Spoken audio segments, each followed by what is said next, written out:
When I was preparing for today, I recalled something Margaret Thatcher, one of my all-time favorite politicians, once said. Europe, she said, will never be like America. Europe is a product of history. America is a product of philosophy.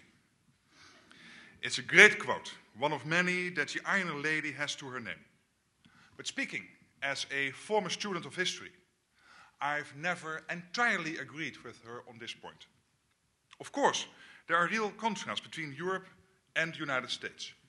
Economic, political, social, and cultural.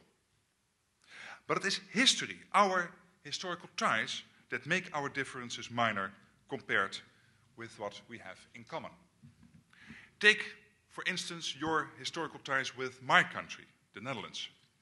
Here are a few facts. The Pilgrim Fathers found refuge in the Dutch town of Leiden before setting sail for the New World in 1620. New York was originally founded as New Amsterdam, a Dutch trading post. The Netherlands was the first country 230 years ago to establish diplomatic relations with the United States.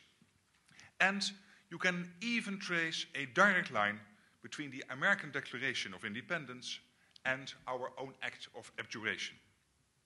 That's the document that marked the birth of the Dutch Republic, in which the Dutch provinces rejected their Spanish overlord.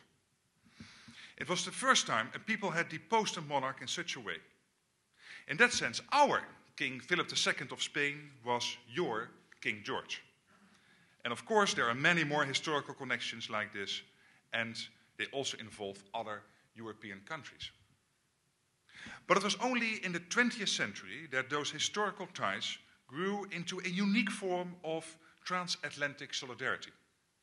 The First and Second World Wars and the Cold War that followed brought America and Europe even closer together. From a political, from a military, and from an economic point of view, right up to the present day.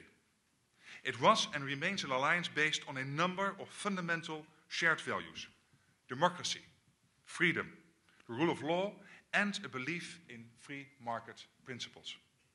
No wonder President Obama speaks of Europe as the cornerstone of our engagement with the world. I can assure you that for Europe, and certainly for the present Dutch government, the reverse is equally true. But even an alliance built on such strong foundations has to be maintained. We must never take the transatlantic relationship for granted. And that's the key message I bring with me to Chicago. That it is vital that the US and Europe continue working on their relationship to keep it up to date. Because we need you.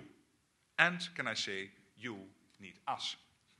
Because in our dealings with other countries, we are better off working together than by ourselves. But also because the world around us is changing continuously, and changing circumstances demand action. The debt crisis in Europe, America's economic prospects, the rise of the BRICS, the Arab Spring, the alarming situation in countries like Iran, North Korea, Afghanistan, and, of course, Syria. These developments all impact on each other and on the transatlantic relationship. This week's NATO summit in this beautiful city will explore some of these topics. But the transatlantic relationship goes beyond safety and security. There is at least one other dimension that deserves our constant attention, and I'm talking, of course, about the economy. These two dimensions reinforce each other. It's a two-way street. The more we can increase safety and security in the world, the better America and Europe can promote their shared international economic interests. And the more people in other countries will gain access to global markets. So, NATO's strategic military alliance and our transatlantic economic cooperation are directly connected.